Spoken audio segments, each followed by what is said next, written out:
You made the transfer from Kentucky to Appalachian State, finally committed this week. Tell us a little bit about kind of what that process was like. How do you get into the transfer portal? What are the logistics of it? And then how did you decide App State? Mm-hmm. So when you wanted to enter the transfer portal, technically you don't have to talk to your coaches, but it's very highly recommended because the football team is not what enters you in the portal. So how I did it was I talked to my academic advisor through football, who sent me to an academic center, and from there you go through paperwork. You have to watch like a video and all this about like what could happen if you don't get offers. What if you're a scholarship player that if you enter the portal, if you come back to your school, your scholarship doesn't have to be honored. Just a bunch of rules, a bunch of warnings, and from there on you kind of sign the papers. If you're really sure you want to enter the portal, it could take up to 10 minutes and you could be in. So is it an actual portal? Like, is it a website you go to, or yeah? Isn't it an athletic department person who has to put you in? Yeah, but they're like I don't know how to explain it. They're like the head over everybody instead of like they do every sport rather than just football. Yeah. Okay. Yeah. So I mean, I talked to my coaches, obviously, let them know what my intentions were. I talked to my academic advisor. Because at Kentucky we had an academic advisor through the school, and then also one through the football team. So I talked to my football team academic advisor. They sent you to like the head of academics, like that is run through sports, if that makes sense. So like the head sports academic people are the people that put you in, and it's a very quick process. It's very quick if you decide. So once you got in, after let's say however long it took for them to put you in and you sign the papers, like how long do you wait before the people start contacting you, or do you actually try to actively contact schools? Like what's the process? So for my case, as soon as you enter, it takes probably about 15-20 minutes to get up and approved and posted and all that. You can choose whether or not you want like under your name it'll say contact or non-contact. So if you already know where you're gonna go, then a lot of people just put non-contact. But if you're going in with an open mind, you put contact.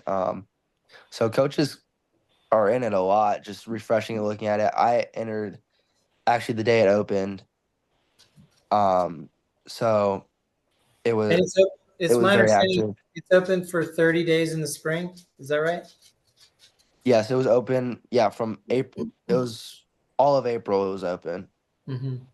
And then I know the one right after the season's a little bit longer. I think it's 60 days. Okay, so 30 days spring, 60 days at the end of the season. I thought it was 15 days in the fall. That's what it is. No, it's 15 days now. It's 15 days in the spring. Is that what it is? Yeah. Okay.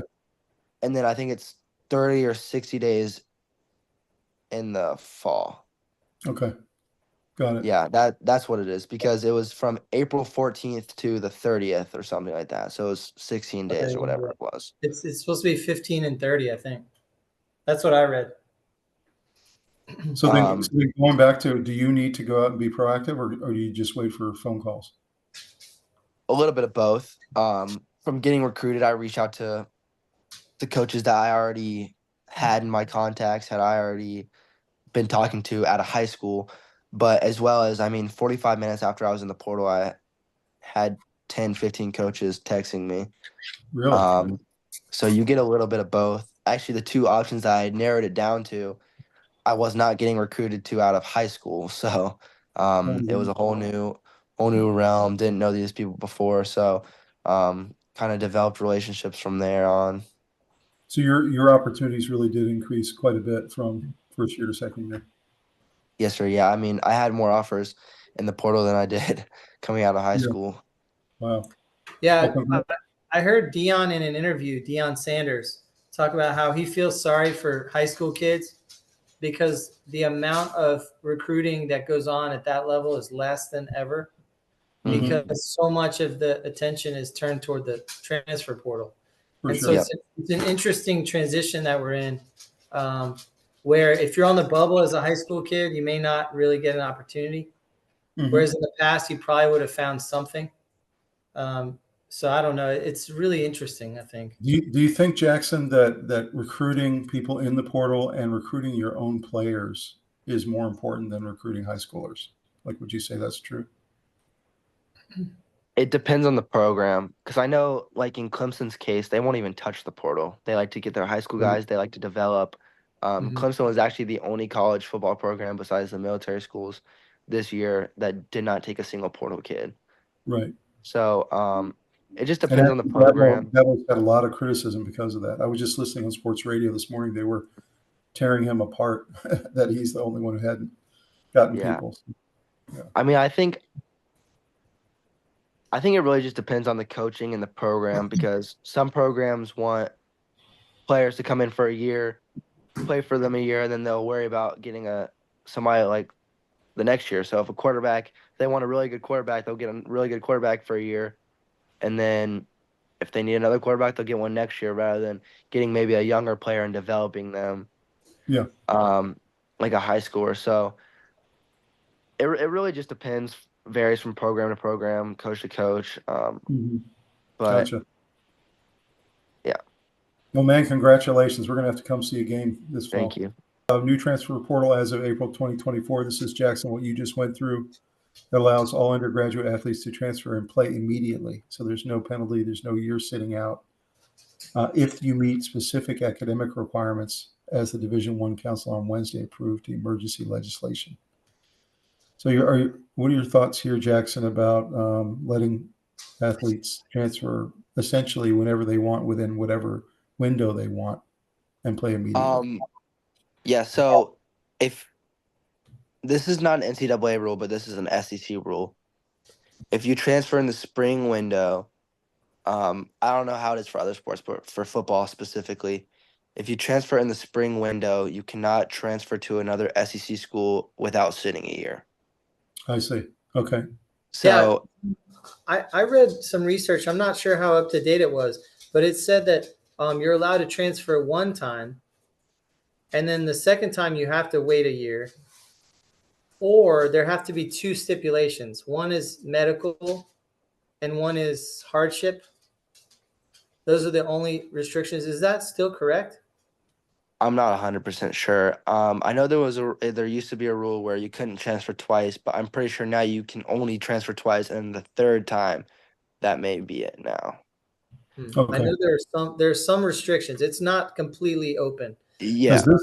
Because this legislation I was reading, it says here, legislation will not limit the number of times an athlete can transfer. And there are still two transfer windows, but they cannot transfer mid-year and play for a second school in the same season.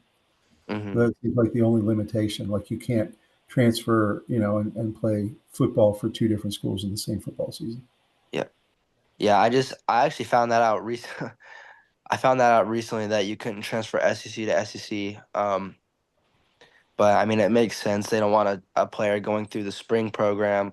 You have to enter the portal before the spring. But if you go through the spring program, you have to go to a different conference. I mean, you could go to SEC, but you'd have to sit a year. But I also know that as a PWO, you can enter the portal kind of whenever. Okay. As a scholarship player, you have to wait till the window, but as a PWO or as a true walk-on, you're allowed to enter the portal at any point. That makes sense. Now you couldn't be picked up or and you couldn't move in or anything until the opening, but you are allowed to enter. So Jackson, if you were to design the system, what would you keep it like it is? Is there anything that you would change having just gone through it? Is there anything that you would like to add? I think everything's fair. I think so. The good news is the portal window. 15 days seems like a little time, but it's only 15 days to enter your name. Because originally that's where a lot of people get mixed up is, oh, you only have 15 days to get recruited, and you only have 15 days to talk to coaches and commit. You actually technically have all the way, well, for the spring, you have all the way till July 31st before you have to commit. So the 15 days is just to enter your name, which is where a lot of people get mixed up.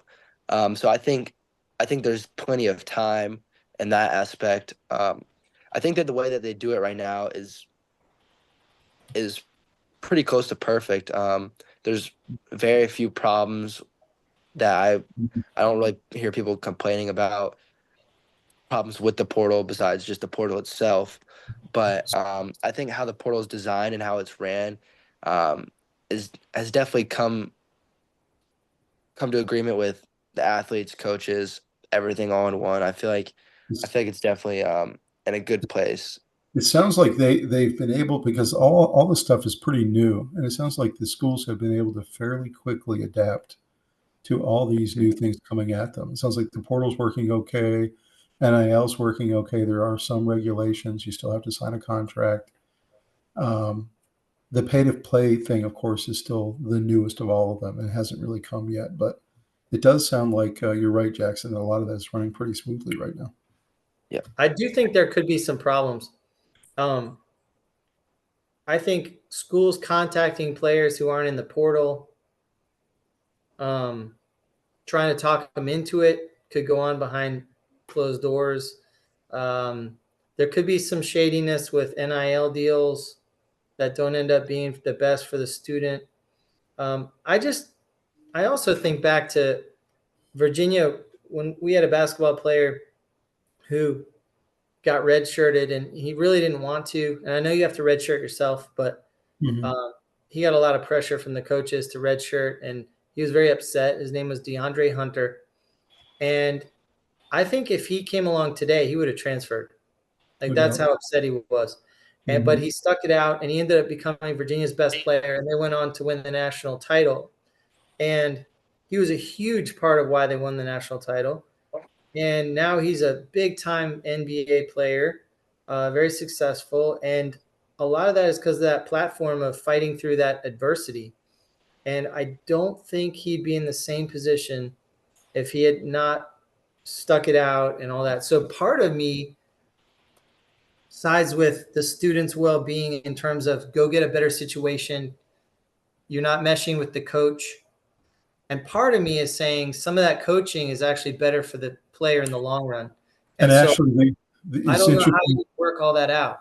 It's interesting you say that, because the old school part of me, Jackson, makes me think to myself that, is this really teaching young kids the right message? You know, like, if it gets a little bit hard, I'm going to just transfer. You know, that's the easy way to go. You know, what's the lesson that you're learning there? So that's the old school part of me. The new school part of me is saying that this is inevitable. This is evolution. This is better for the students. They're getting a better opportunity. They're going to start getting compensated. They can make sure they get to the school that is right for them. So I agree. I'm kind of torn on this. What are your thoughts? Yeah. I definitely agree both ways. I mean, I'm definitely haven't been too fond of the portal, like, coming out of high school, because it definitely has hurt a lot of high school recruiting. And then even using it, I mean, I didn't really want to, but for my career, I felt like it was the best way to go. But I know I definitely agree. There's some people that, you know, come into a school and they get petty because maybe they don't get the playing time or the treatment they want, and so they're like, I'll just go to another school. So I mean, I definitely agree with that on that aspect, that people may quit or give up easier when they have a alternate route. But there are also the case that people use it to better their careers, and you know, you see a lot of these people that they, like Joe Burrow from Ohio State, transferred over to LSU, and I mean, that was probably the best decision he could have ever made. I talked about that. Putting this together, he was my example. Joe Burrow was a positive example of, he was not getting his opportunities, and for him to transfer and then put on the greatest performance of a season and a championship ever by a college quarterback Yeah. surely shows what can happen if you give someone opportunity. I I think mean, transferring for opportunity is the best possible reason. What I'm afraid of is the kid who's being lazy in practice or showing up late and not following rules. That's not the same as I'm doing everything I'm asked of, and I'm competing against somebody exactly as good as me or maybe a little better. And if I just went to another team, I'd have a different opportunity. That kid should transfer. You know what I mean? Like in your case, Caleb Williams did the same thing. Jaden Daniels did the same thing. Yeah. All these guys, went and got a better opportunity. So Yeah. it makes a lot of sense. I think we can keep it balanced. I think there would definitely be, like we've talked about this whole time, there would definitely need to be some rules implicated. But I feel like they've done a fairly good job so far. Like we mentioned, it's been pretty smooth so far with the portal and the NIL. Now it's the matter of fact about keeping it that way. But I think I think overall that they could do it, that they could keep it pretty balanced. Did you guys think that you could compete when you were at Kentucky with the rest of the SEC schools? I mean, did you feel? Oh, 100%. I mean, every single game we came in with an opportunity to win. I mean, you even saw Georgia, who was supposed to be the best team, came in a couple close games with, Auburn. Same with Alabama, came in a close game with Auburn. We came in close games with a bunch of those teams, Tennessee, Missouri, and even forsaking our bowl game, we played against an ACC team, and it was really really good game. So I don't think there was really ever a game where we went in feeling like we didn't have a single shot at all. So was that quarterback the ex-NC State quarterback? Yes, was, right? he was. Leary, Yep. yeah. Leary. Yeah. It's actually Cool. crazy because my dad went to NC State, so I grew You up an did? NC State fan. Oh, cool. I had season tickets to all the NC State games until this past year, obviously, but I like going through like my younger years of high school and stuff like that. I would grow up going to the games and seeing Devin Leary and seeing him play and all that, and then going to Kentucky and be able to walk 5 steps around the corner and he's right there. It was kind of a cool experience for sure. I Yeah. bet. See, a cool guy. Oh yeah, all those guys are cool. I mean, the most popular guys treat, for the most part, well, at Kentucky at least, were very humble, had a good head on their shoulders. They, as a backup kicker, they would treat me with the same amount of respect as they would treat their starting wide receiver. So those players, they in the locker room, it really is a brotherhood. I mean, you hear a lot of people say it is a brotherhood, but it really is. I mean, it doesn't matter who you are, what background you come from, what color you are. It does not matter in that locker room. You're treated the same. Those kids would go to war for you, no matter who you are, just because you're their teammate. So you have definitely a special kind of bond. I noticed that a lot when I moved in originally, because I moved in early June, out of high school. So obviously I left all my hometown friends. Didn't really know what to expect going into a whole new world, especially playing a sport. But I mean, after spending a week with those kids on the football team, I felt like I had known them for years. So I feel like there definitely is a special kind of bond there. And like all those guys, you rarely run across anybody that treats you differently or is very cocky. But yeah, That's great.